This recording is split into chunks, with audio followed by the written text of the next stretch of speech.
하나님의 말씀은 빌립보서 2장 1절에서 8절까지 말씀입니다. 빌립보서 2장 1절에서 8절까지 말씀, 신약성경 319페이지. 제가 한 절 읽고 여러분이 한 절 읽고 교도가도록 하겠습니다. 그러므로 그리스도 안에 무슨 권면이나 사랑의 무슨 위로나 성령의 무슨 교제나 긍휼이나 자비가 있거든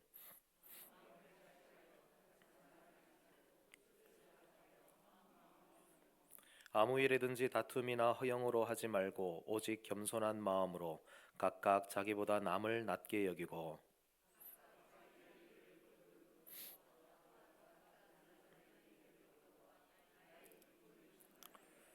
너희 안에 이 마음을 품으라. 곧 그리스도 예수의 마음이니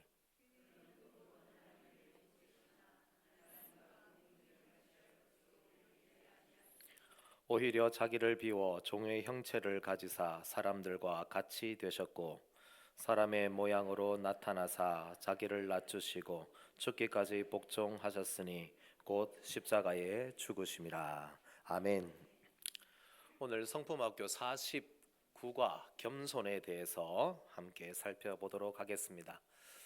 여러분, 일반적으로 겸손이라고 하면 자신을 낮추고 타인을 존중하는 태도를 말합니다. 그런데 여러분 항상 생각을 해야 될 게 있어요. 세상에서 말하는 그 정의와 하나님이 말씀하시는 정의는 다릅니다. 그래서 세상에서는 이렇게 정의를 한다 할지라도 과연 하나님의 말씀인 성경에서는 도대체 무엇을 말하는가, 그것을 우리가 찾아봐야 됩니다. 성경은 누구를 말합니까? 성경은 예수 그리스도를 말합니다. 그러면 예수 그리스도께서 말씀하신 것, 그리고 예수 그리스도께서 행동하신 것, 예수 그리스도의 삶을 통해서 우리는 성품이라는 것을 발견을 해야 되는 것이죠. 세상의 기준이 아니라 나의 생각, 나의 말, 나의 행동의 기준은 세상에서 정의한 것이 아니라 오직 누가 나를 정의했습니까? 예수 그리스도께서 하나님의 말씀으로 나를 가르치셨죠. 그래서 그 말씀이 나의 기준이 되어서 나의 모든 생각과 말과 행동, 즉 내 마음과 나의 모든 삶의 모든 것들이, 즉 성품이라는 것들이 만들어져 가야 되는 것입니다. 예수님은 겸손하셨습니다. 맞지요? 예수님 참 겸손하셨습니다. 그 예수님의 겸손한 모습을 우리가 오늘 말씀을 통하여서 배울 수 있고요. 그래서 이 예수님의 겸손을 통하여서 과연 하나님은 나에게 무엇을 말씀하시는지 함께 알아보기를 원합니다. 제 첫 번째입니다.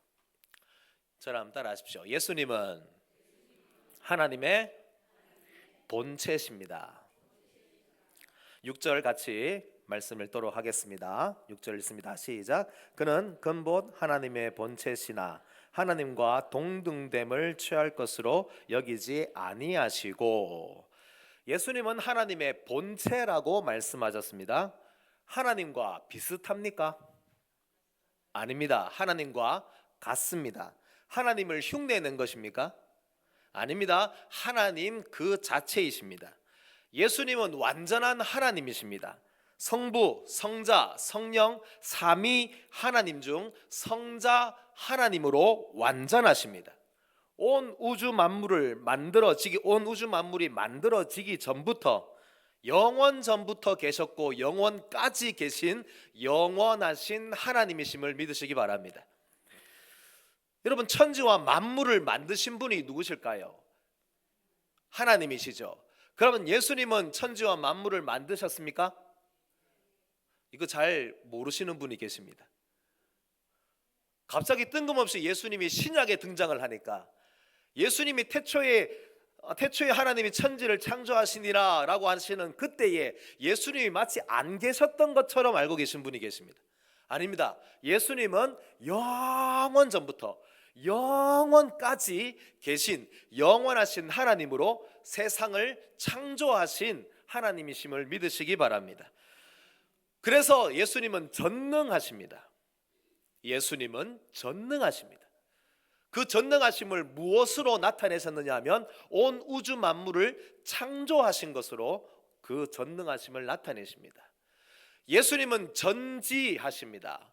예수님은 모든 지식의 통합, 세상의 모든 지식을 다 합쳐도, 아니요, 온 우주 만물의 지식을 다 합쳐도 예수님의 지식에 비교할 수가 없습니다. 예수님은 모든 것을 아시는 하나님이십니다. 물어보겠습니다. 우주가 큽니까? 예수님이 큽니까? 아닌데요. 제가 이런 얘기를 초등학교 애들한테 하니까 예수님은 요만한데요 하면서 목사님 키만큼 하라고요 이렇게 하는데 어떻게 우주보다 더 크냐고 그래요. 물리적인 개념이 아니잖아요. 예수님은 천지와 만물을 창조하신 창조주 하나님이심을 믿으시기 바랍니다.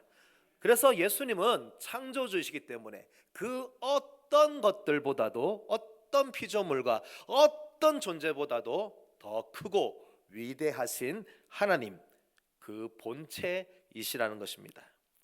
다시 한 번 더, 예수님은 하나님의 본체이십니다. 그런데 예수님은요, 자기를 비웠습니다. 예수님은 자기를 비웠습니다. 자기를 비운다는 게 뭐죠? 이거 물을 들어 있잖아요. 물을 비우면은 어떻게 됩니까? 물을 비우면 시원하겠죠.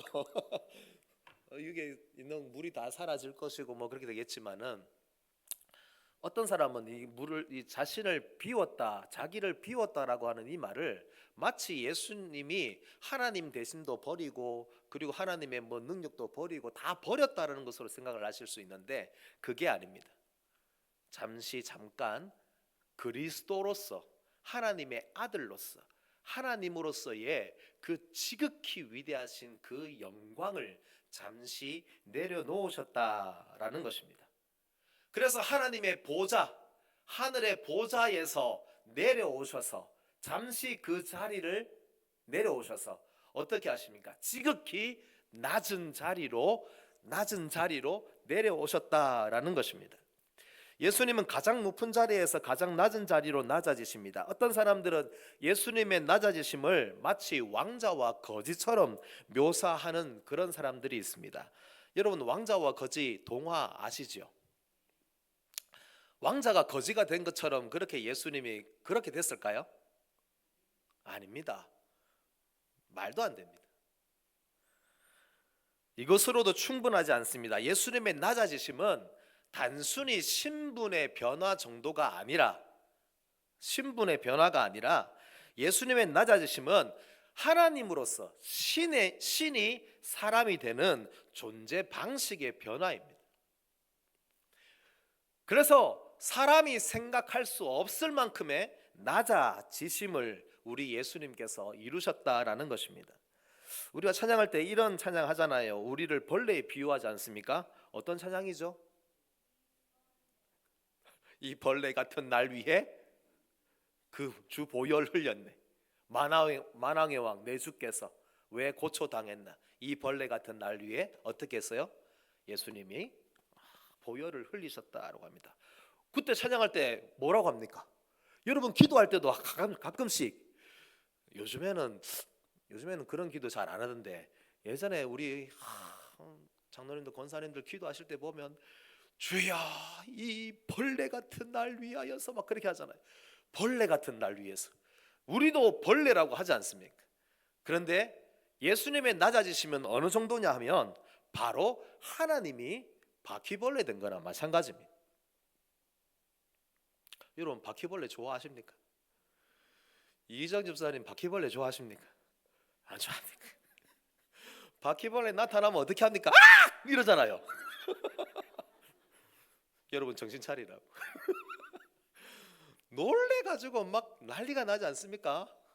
덩치는 산만한데 다들 그 요만한 바퀴벌레 하나에 막 나타나면은 그것 때문에 난리를 칩니다. 그러면서 어떻게 합니까? 도망가기는커녕 그걸 가지고 발로 문대든지 아니면은 휴지를 가져가 가지고 그걸 잡아서 으깨 가지고 죽여서 버리지 않습니까? 제가 왜 이런 얘기를 하느냐 하면 생각해 보십시오. 예수님은 하나님이십니다. 예수님은 하나님이십니다. 근데 그 하나님께서 흠도 티도 없으시고 한 점의 죄도 없으신 그 하나님, 성자 하나님께서 사람들에게 채찍질 당하시고 짓밟히시고 조롱당하시고 십자가의 모진 고난과 죽음을 당하시는 죄인이 되신 것,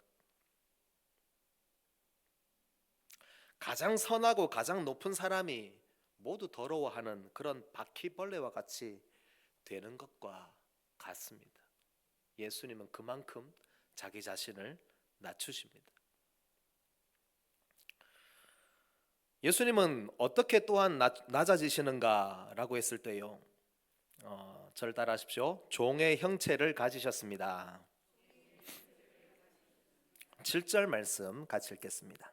7절, 오히려 자기를 비워 종의 형체를 가지사 사람들과 같이 되셨고. 자, 여러분 이 말씀을 하면 잘 생각해 보십시오. 종은 어떤 사람입니까? 종에게는 누가 있죠? 주인이 있죠. 그러면 종은 어떻게 움직입니까? 주인이 시키는 대로. 종의 생각은 곧 누구의 생각이어야 됩니까? 주인의 생각입니다. 그러면 예수님께서 하나님이신데 그 하나님이신 우리 예수님이 종의 형체를 가졌다, 종이 되셨다라고 하는 그 말입니다. 그러면 생각해 보십시오. 여기서 여러분이 한 가지 떠올리셔야 될 그 말씀이 한 구절이 있습니다. 요한복음 1장 1절 말씀에 태초에 말씀이 계시니라.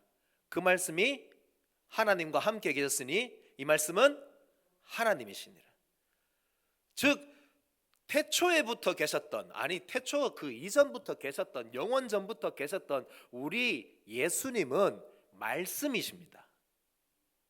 그러면 그 말씀이신 그 예수님이 사실 순종이 필요합니까? 순종이 필요하지 않습니까? 예수님에게는 사실 순종이 필요 없습니다. 왜냐하면 말씀이시기 때문에 그렇습니다. 말씀에 순종하는 것이고 말씀에 복종하는 것이지 말씀 자체이신 그 분이 말씀에 순종할 이유가 없잖아요. 그런데 우리 예수님은 어떤 형체를 가졌다고요?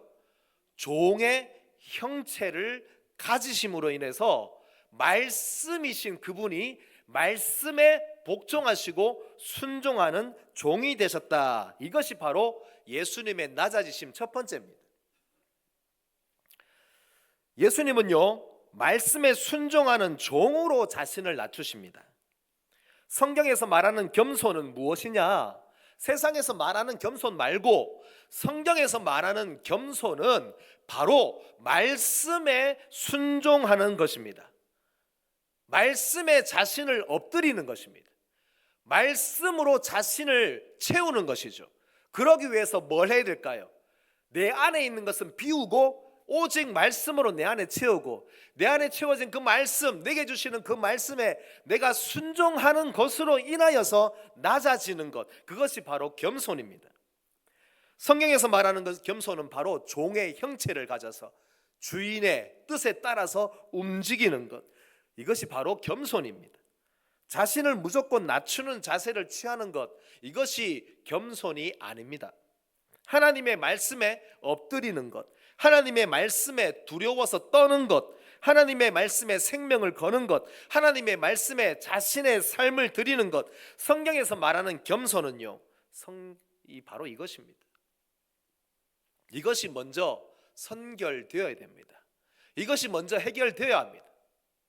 그러지 않으면 여러분들은 유교적인 겸손을 배워요. 세상에서 말하는 겸손, 그냥 무조건 자신을 낮춰야 된다. 자신을 어떻게 낮추는지 사실 잘 몰라요. 그냥 굽실굽실 거리면 된다 생각해요. 그러다 보니까 어떤 사람은 비굴하다 그래요. 그것이 아니라 우리가 겸손하기 위해서 가장 먼저 해야 할 일은 여러분의 인생이 어떤 인생이 되어야 된다고요? 말씀 앞에 엎드리는 인생, 말씀에 두려워 떠는 인생, 하나님의 말씀에 바짝 엎드려서 그 말씀이 주어지면 그 말씀에 먼저 순종부터 하는 자세, 내 생각, 내 고집, 내 주장, 내 계획 그거 말고 하나님의 말씀이 주어지면 나는 먼저 엎드린다. 이게 바로 내 인생에, 내 신앙에 먼저 해결이 되어야지만 진짜 겸손을 배워나가기 시작합니다. 진짜 겸손의 열매를 맺어 나갈 수 있게 됩니다. 이게 해결이 안 되는데 어떻게 겸손할 수 있겠습니까? 겸손의 왕이신 예수님을 따라가야 되는데, 예수님을 따라가려니까 나도 겸손해야 되는데, 아니 나도 예수님 앞에 엎드리지 않으면서, 내가 말씀 앞에 엎드리지 않으면서 어떻게 하나님 앞에, 아니 사람들 앞에 어떻게 겸손할 수 있겠습니까? 여러분, 겸손하기 쉽습니까? 어렵습니까? 얼마나 어려운지 모릅니다. 진짜 어렵습니다. 평상시에는 괜찮아요. 평상시에는 얼마든지 안녕하세요, 안녕하십니까 하면서 막 겸손하게 막 허리 굽히고 막 이렇게 할 수 있어요. 이렇게 하다가 누가 막 한번 내 안에 이거 있는 또 다른 내가 있잖아요, 맞죠? 살짝 건들기만 하면 으악! 이런다고요. 그럼 그때부터는 난리 이런 난리. 끊임없이 자기 자신이 하나님의 말씀에 다스림을 받고, 그래서 겸손하게 누구에게 먼저 엎드려야 됩니까? 예수께, 하나님께 먼저 엎드리는 이 자세가 우리에게 가장 먼저 필요합니다. 그래서 여러분, 종의 형체를 가지시기 바랍니다. 예수님만 종의 형체를 가질 수 있습니까? 아니요. 우리도 조금이라도 종으로 하나님의 말씀에 엎드리는 우리가 되기를 바랍니다. 두 번째로, 여러분, 예수님은요, 저를 따라하십시오. 사람들과 같이 되셨습니다. 예수님께서 자신을 비우신 결과 사람들과 같이 되셨습니다. 영이신 하나님께서 육체의 사람이 되신 것입니다. 그래서 인간의 모든 연약하고 비참한 육체의 상태를 다 겪으십니다. 그리고 선하신 하나님께서, 우리 선하신 예수님에게 죄가 있습니까? 없습니까? 예수님에게 죄가 없습니다. 그런데 죄인의 옷을 입으십니다. 죄가 없으시지만 죄인과 같이 되어서 죄인이 당하는 십자가의 고난과 죽음을 당하시는 것입니다. 이것이 바로 예수님의 낮아지심입니다. 그렇게 이것을 위해서 무엇을 하셨느냐 하면, 저를 따라하십시오. 성육신 하셨습니다. 신이 인간의 몸으로 오시는 것 자체가 가장 낮아지는 것입니다. 예수님께서 아기로, 인간의 아기로 태어나셨습니다. 요한계시록에 보듯이 백마 타고 화려하게 등장하셨던 것이 아니라 예수님은 아기로 태어나셨습니다. 이거 여러분 의미가 있습니다. 예수님이 아기로 태어나셔야 됩니다. 예수님이 아기로 태어나셨을 때 여러분 어떤 모습이었을까요? 하나님이신데 어떤 모습이었을까요? 막 뛰어다녔을까요? 말 잘했을까요? 예수님 태어나시자마자 말도 잘하고 막 뛰어다니고 막 그랬을까요? 불교의 석가모니는 태어나자마자 이렇게 외쳤다고 합니다. 천상천하 유아 독존이라고. 천상천하 유아 독존이라고 그렇게 외쳤다고 합니다. 어떤 사람이 이 말을 잘못 이해해서 내가 세상에서 제일 잘 나가 막 이렇게 이해하시는 분들이 있는데, 그게 아니라 이 세상에 태어난 모든 인간은 모두 존귀하다라고 하는 그런 뜻입니다. 그런데 이 말을 막 태어난 석가모니가 했다고 합니다. 태어나자마자 어머니 저를 낳으신다고 얼마나 고통을 받으셨습니까? 뭐 이렇게 뭐 그렇게 했을까요? 우리 예수님 아기로 태어났습니다. 아니 석가모니도 말을 했다는데 우리 예수님은 그렇게 하지 않으십니다. 이 땅에 태어난 모든 인간과 같이 철저히 약하셨습니다. 인간의 모든 연약함을 체휼하시고 직접 겪으셨습니다. 스스로는 아무것도 할 수 없는 가장 연약한 상태로 마리아의 뱃속에서 나셨습니다. 예수님은 어떤 분으로 태어나시냐면 인간이 길러야 할 존재로, 그래서 엄마와 아빠가 필요한 존재로 그렇게 태어나십니다. 예수님 기적이 했을까요? 안 했을까요? 예수님 태어나셨을 때 울었을까요? 안 울었을까요? 어떻게 하십니까? 봤어요? 안 울었으면, 안 울면 의사들이 보통 어떻게 합니까? 엉덩이 막 때리죠. 예수님 혹시나 엉덩이 맞았을 수도 있습니다. 어떤 유초동부 아이가 목사님에게 이렇게 물었습니다. 목사님, 예수님 똥 쌌어요? 안 쌌어요? 그렇게 물어요. 예수님 하나님이니까 라고 하니까 또 이렇게 묻습니다. 예수님, 우리 목사님, 예수님 감기 걸리셨어요? 안 걸리셨어요? 막 그렇게 묻는 거예요. 이렇게 물었던 그 아이는 훗날 목사가 되어서 부산 용호동 늘비교회에서 지금 수요 기도에 설교하고 있습니다. 참 짓궂었어요. 선생님들한테 어떻게 질문하면은 질문하기 곤란한 질문들을 막 찾아가지고 그렇게 물었던 경험이 있습니다. 여러분, 예수님은 모든 인간의 연약함, 인간의 성장 과정을 그대로 겪습니다. 배고프셨죠? 예수님 먹어야 됩니다. 잠이 부족하셨습니다.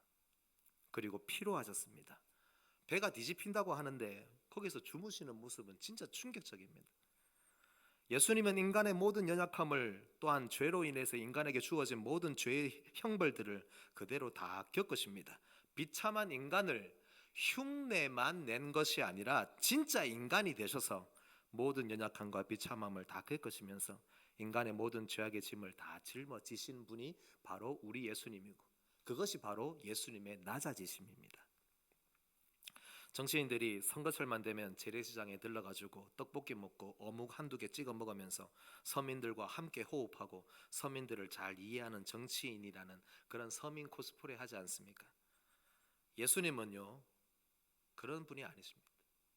진짜 사람이 되셔서 사람의 모든 것을 다 경험하시고 체휼하시면서 낮아지시는 그런 우리 하나님이심을 여러분 꼭 기억하시기 바랍니다.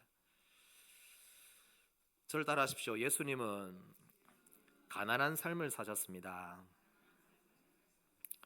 예수님은 왕궁에서 태어나지 않았습니다. 왕족과 귀족의 가문에서 태어나지 않습니다. 방이 없어서 그랬다고 보통 그렇게 알고 있지만, 생각해 보십시오. 우리 예수님 조금 있으면 이제 성탄절인데, 성탄절 날 예수님이 태어날 때 방이 있었습니까? 없었습니까? 아닙니다. 방이 있습니다. 예수님이 힘있고 권력 있는 왕족이었다 생각해 보십시오. 방이 있겠습니까? 없겠습니까? 서로 모시려고 하지 않았겠습니까? 방이 없었던 것 아닙니다. 방이 있었습니다. 하지만 예수님은 초라하고 냄새나는 구유에서 태어나셨습니다. 왜냐하면 가난한 삶을 사셨기 때문입니다. 아기 예수님의 정결 예식을 보면 산비둘기, 집비둘기, 그것으로 제물을 드리거든요. 비둘기로 제물을 드리는 사람들은 집이 가난한 사람들입니다. 보통 암소나 양이나 염소나 이런 걸 바치는데 그걸 할 수 있을 만큼의 경제적인 여유가 되지 않기 때문에 비둘기를 바치는 겁니다. 가난한 목수의 집 아들로 사셨습니다. 아버지 요셉이 일찍 죽은 것으로 보여요. 그러다 보니까 예수님은 가족들을 부양해야 될 그런 책임을 가지고 계셨습니다. 그래서 예수님은 가난한 삶을 이 땅 가운데서 사셨습니다. 여러분, 조금 가난해도 우리 예수님도 가난하게 사셨습니다. 실망하지 말고 힘내십시오. 저를 따라하십시오. 예수님은 고난당하시고 십자가에서 죽으셨습니다. 사람은 범죄함으로 하나님과 원수가 되었고 하나님의 진노의 대상이 되었습니다. 그래서 우리는 당연히 하나님의 무서운 진노를 받아서 마땅한데, 죄 없으신 우리 예수님께서 하나님의 진노를 대신 받으십니다. 예수님께서 십자가에 못 박힐 때에, 그때에 사람들도 외면하겠지만 하나님 아버지께서도 우리 예수님을 외면하셨습니다. 그 고통을 예수님은 그대로 다 당하셨습니다. 살이 찢기고 못에 박히고 조롱과 수치를 한 몸으로 다 받아내시면서 하나님이시며 하나님의 아들이신 예수님께서 끔찍한 고통을 다 당하셨습니다. 그리고 죽으셨습니다. 그리고 무덤에 묻히셨습니다. 왜 예수님께서 이렇게 낮아지실까라고 하는 것을 우리 한번 생각해 봐야 됩니다. 예수님이 왜 낮아지실까요? 예수님의 낮아지심, 겸손은요, 하나님의 뜻, 구원의 목적을 이루기 위함입니다. 다시 한 번 더 말씀드립니다. 예수님의 낮아지심을 단순히 겸손의 미덕으로 보지 마시기 바랍니다. 예수님께서 낮아지신 것은 우리의 구원을 이루기 위함입니다. 성품을 목적으로 보면 안 됩니다. 성품이 목적이 아니라 하나님의 구원이 목적입니다. 성품을 목적으로 하면, 그렇게 해서 겸손을 배우면 겸손이 오히려 자신을 높이는 도구가 됩니다. 예수님은 겸손하셨지만 겸손한 분이 되는 것이 목적이 아니었습니다. 여러분, 예수님이 사셨던 그 인생이 겸손하기 위해 사셨을까요? 아닙니다. 예수님은 우리의 구원을 위해서 사셨습니다. 겸손한 분이 되는 것. 그래서 우리도 예수님의 겸손을 배워서 겸손한 사람이 되어야지, 이렇게 생각하면 안 됩니다. 사실은 겸손이 오히려 자신을 높이는 도구가 된다고요. 다시 말씀드리지만 겸손은 하나님의 말씀에 순종하는 것입니다. 그것이 먼저 선결되어야 됩니다. 황소가 힘이 셉니까? 농부가 힘이 셉니까?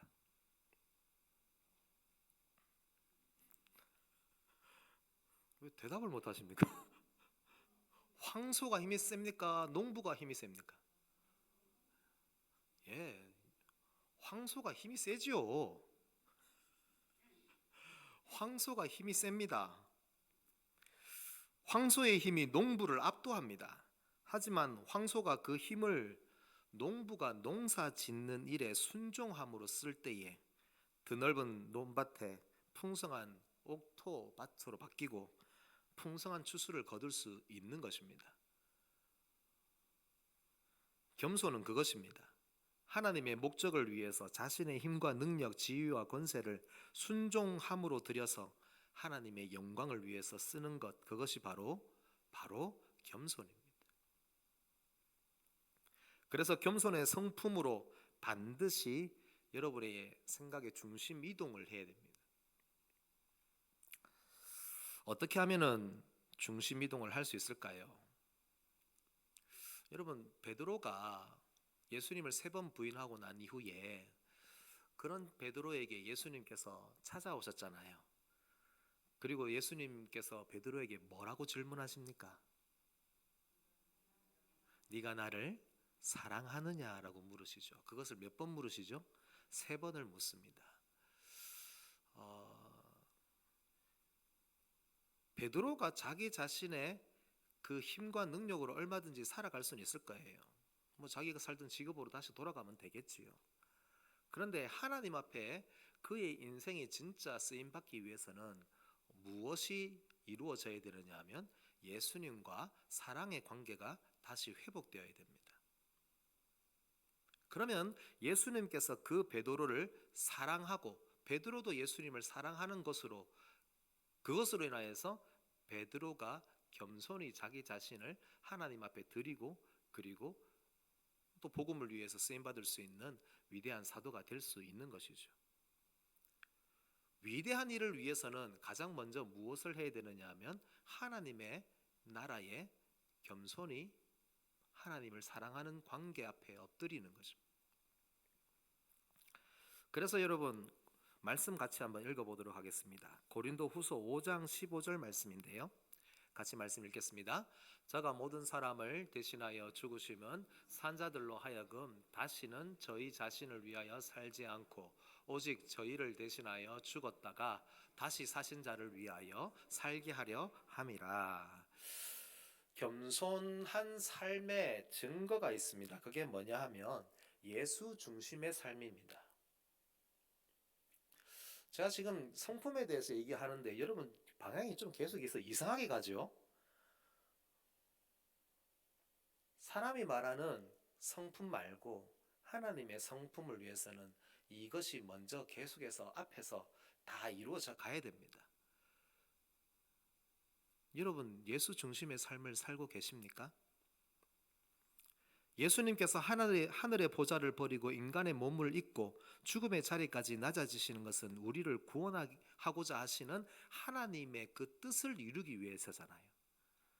예수님의 낮아지심으로 바로 오늘 우리가 하나님의 자녀가 되었고 이렇게 하나님의 구원의 은혜와 복을 누리면서 살아가고 있습니다. 그런 사람들에게 우리 예수님께서는 반드시 이런 삶으로 이끌어 가십니다. 어떻게 하느냐 하면 나를 위한 삶보다 예수님을 위한 삶으로 하나님이 반드시 이끌어 가실 겁니다. 여기서 갈등을 하시는 분들이 많으시죠. 아니, 구원받고 하나님의 은혜를 받고 내가 하나님의 자녀가 되고 난 너무 좋아 행복해 라고 이렇게 했는데 하나님이 나에게 조금씩 어떤 길로 가라고 합니까? 나를 위한 삶이 아니라 예수님을 위한 삶, 예수 중심의 삶으로 자꾸 살아가라고 그렇게 말씀을 주십니다.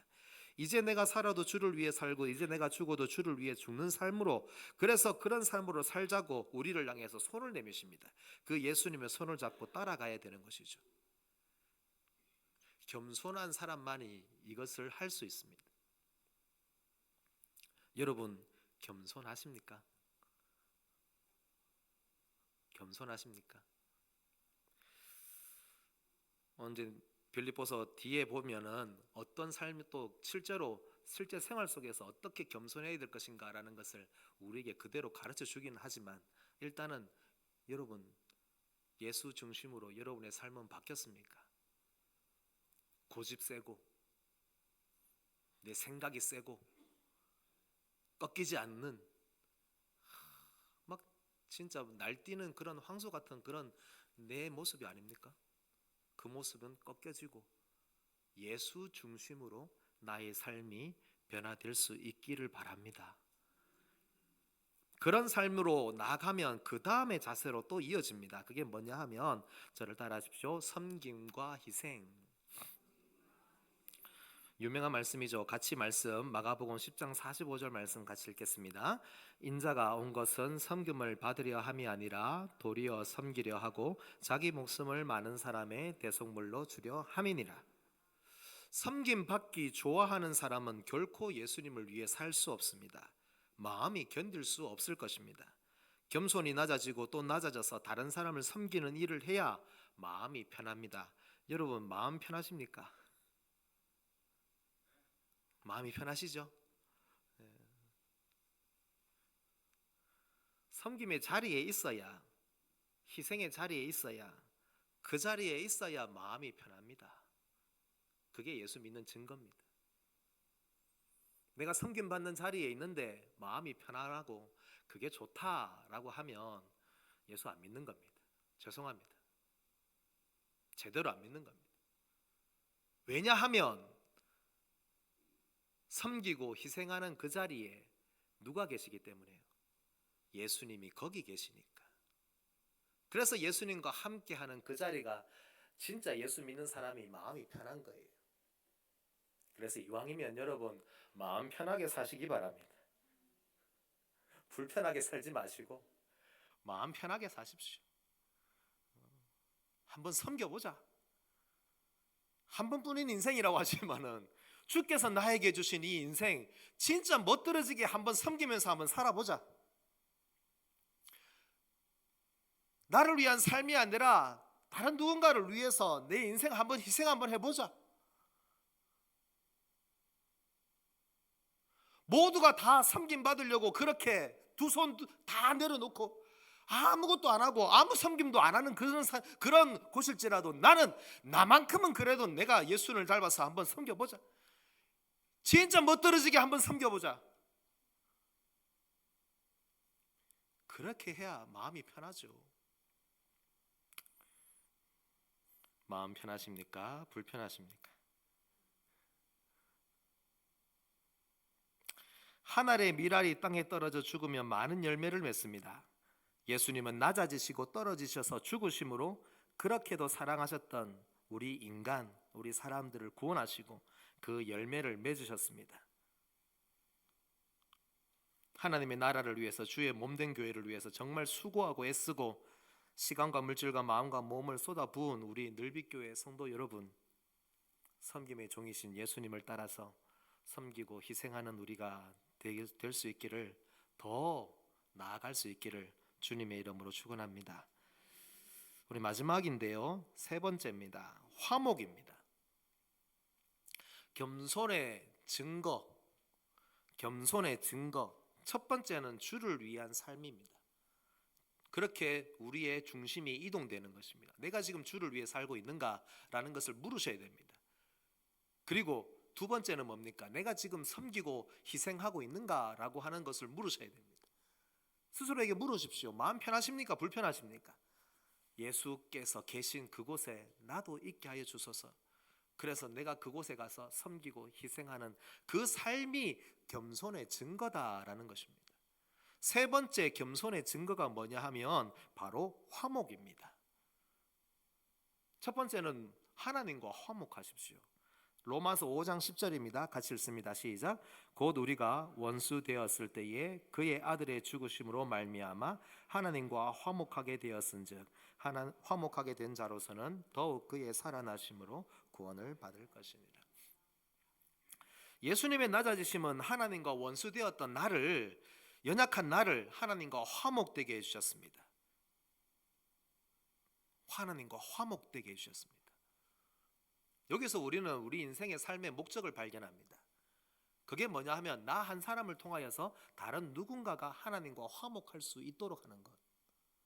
그래서 여러분에게 화목해 하는 직분을 주시고, 여러분에게 각자 주신 그 직분을 통하여서 다른 누군가가 하나님과 더욱더 가까워지고 더욱더 화목해지고 화평해지고 하나님과 하나 되게 만들어주는 그 일들을 누구에게 맡겼습니까? 나에게 그 일을 맡기셨습니다. 뿐만 아니라 그 일을 위해서 나는 늘 누구와 함께 하나님과 화목해야 됩니다. 겸손의 증거는 뭐냐 하면 내가 일단 내 목이 꺾이는 거예요. 이스라엘 백성들이 별명이 있죠. 그들의 별명이 뭡니까? 목이 곧은 백성이라. 그들은 목이 곧기 때문에 하나님과 화목하지 못했습니다. 목이 꺾이고 무릎이 꺾이고 발목이 꺾이고,